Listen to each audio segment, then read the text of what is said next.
आज की इस वीडियो में हम देखने वाले हैं जावास्क्रिप्ट ऑब्जेक्ट लिटरल्स के बारे में और साथ में ही जावास्क्रिप्ट ऑब्जेक्ट लिटरल्स में क्या क्या इन्हेंसमेंट करी गई है वो भी हम इस वीडियो में देखने वाले हैं। सो वीडियो को एंड तक जरूर देखिएगा। सो देखिए यहाँ पे जावास्क्रिप्ट के अंदर हम पहले एक ऑब्जेक्ट बनाते हैं। तो ऑब्जेक्ट हम एक प्रोडक्ट नेम का बना लेते हैं, उसके अंदर हम कुछ वैल्यूज ऐड करने वाले हैं। अब देखिए ऑब्जेक्ट के अंदर हम की और वैल्यू लिखते हैं। यहाँ पे देखिए मैं लिखता हूँ नेम और कॉलन और उसके आगे मैं जो भी वैल्यू लिखूंगा, फॉर एग्जांपल मैंने जैसे यहाँ लिखा लैपटॉप, तो जो नेम है यहाँ पे वो तो हो गया की और ये जो लैपटॉप है वो हो जाएगी उसकी वैल्यू।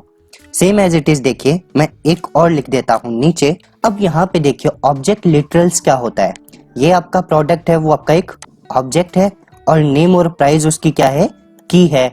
ऑब्जेक्ट लिटरल्स किसको बोलते हैं, जो आपके ये ब्रैकेट है इनको हम बोलेंगे ऑब्जेक्ट लिटरल्स। अब यहाँ पे जो की है नेम वो मैन्युअली हमने ऐड करी है, हार्ड कोड किया है, लेकिन हम चाहते हैं कि ये डायनेमिकली आए, बाहर से हमें मिले। तो उसके लिए क्या करते हैं, देखिए एक वेरिएबल बनाते हैं की नेम करके और इसके अंदर वैल्यू स्टोर करा देता हूँ नेम। अब इन्हेंसमेंट किस चीज का हुआ है देखिएगा यहाँ पे। अब जो की नेम है मैं चाहता हूं कि ये जो की नेम है इसके अंदर जो वैल्यू स्टोर है वही उसकी की बन जाए।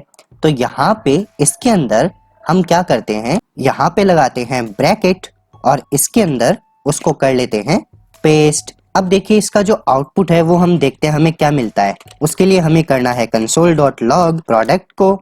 चलिए सेव करते हैं, आते हैं ब्राउजर पे और करते हैं रिफ्रेश। सो ये जो की है वो कहाँ से आ रही है, वो आ रही है ऑब्जेक्ट के बाहर से डायनेमिकली। अब जो दूसरा इन्हेंसमेंट इसके अंदर हुआ है वो है आपका कंप्यूटेड प्रॉपर्टी कीज के बारे में। तो वो क्या होती है चलिए देखते हैं। अगर हमें कोई फंक्शन बनाना है, फॉर एग्जाम्पल मैं एक फंक्शन बनाता हूँ बाय का, तो हमें क्या लिखना होता था, पहले फंक्शन कीवर्ड, उसके बाद में ब्रैकेट लगा के इसके अंदर हम जो भी कंसोल कराते थे वो हमें आउटपुट में शो हो जाता। जैसे यहाँ पे मैं कंसोल कराता हूँ और नीचे जहाँ पे हमने console.log करवाया है इसकी जगह पे हम इस फंक्शन को कॉल करते हैं। तो फंक्शन को कॉल कैसे करेंगे, product.by, इस तरीके से हमें फंक्शन को कॉल कर लेना है।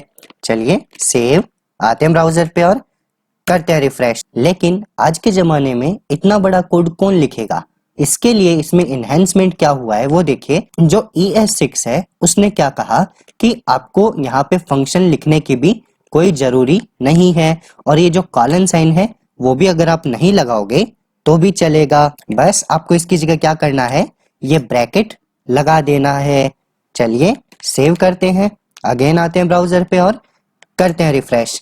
तो देखिए हमें सेम आउटपुट यहाँ पे मिल रहा है। तो ये होता है ES6 का बेनिफिट, आपका जो कोड है वो और भी शॉर्ट एंड स्वीट हो जाता है। अब चलिए चलते हैं थर्ड इन्हेंसमेंट की तरफ। सो अगेन मैं यहाँ से इसके अंदर जो कोड है उसको हटा देता हूँ और ऊपर देखिए मैं एक वेरिएबल बनाता हूँ। अपने बैकएंड का कोड किया होगा तो आपको पता होगा, इसके अंदर कोई भी वैल्यू स्टोर करा देते हैं। मान लीजिए कुछ भी एक और वेरिएबल क्रिएट करते हैं और उसके अंदर भी कुछ वैल्यू स्टोर करा लेते हैं और यहाँ पे जो अपना ऑब्जेक्ट है इसका नेम चेंज करके कर देते हैं। ये क्या करते हैं, पर्सन कर देते हैं, आप कुछ भी कर सकते हो। यहाँ पे मैंने एक पर्सन नेम का ऑब्जेक्ट बनाया है। अब देखिए अगर मुझे इस ऑब्जेक्ट के अंदर एक्सेस टोकन और रिफ्रेश टोकन को पास करना है तो मुझे क्या लिखना पड़ेगा, जो की है अपनी एक्सेस टोकन कॉलन और उसकी जो वैल्यू है अपना वेरिएबल, ये मुझे कुछ इस तरीके से लिखना पड़ेगा। और सेम एज इट इज जो दूसरी की है अपनी रिफ्रेश टोकन, इसके अंदर जो वैल्यू है अपनी रिफ्रेश टोकन में, तो हमें कुछ ऐसा लिखना होता था। कंसोल करके देखते हैं हमें क्या दिखाई दे रहा है, सेव रिफ्रेश। सो देखिए यहाँ पे हमें मिल रहा है अपना एक्सेस टोकन और रिफ्रेश टोकन, दोनों हमें मिल रहा है। लेकिन जो ES6 है इसके अंदर इन्हेंसमेंट करके क्या किया गया कि जो आपका एक्सेस टोकन है हमें ऐसा लिखने की भी रिक्वायरमेंट नहीं है। अगर आपका जो नेम और की दोनों सेम है तो हम ओनली ऐसे लिख के भी यूज कर सकते हैं। तो इससे हमारा कोड और भी शॉर्ट हो जाता है। चलिए सेव करते हैं, अगेन आते हैं ब्राउजर पे और करते हैं रिफ्रेश। देखिए यहाँ पे अगेन हमें सेम चीज ही दिखाई दे रही है। एक्सेस टोकन हमारा ये है, रिफ्रेश टोकन ये है। तो आई थिंक आपको इतना समझ में आ गया होगा। अगर फिर भी कोई डाउट्स हो तो आप कमेंट सेक्शन में मुझसे जरूर पूछिएगा।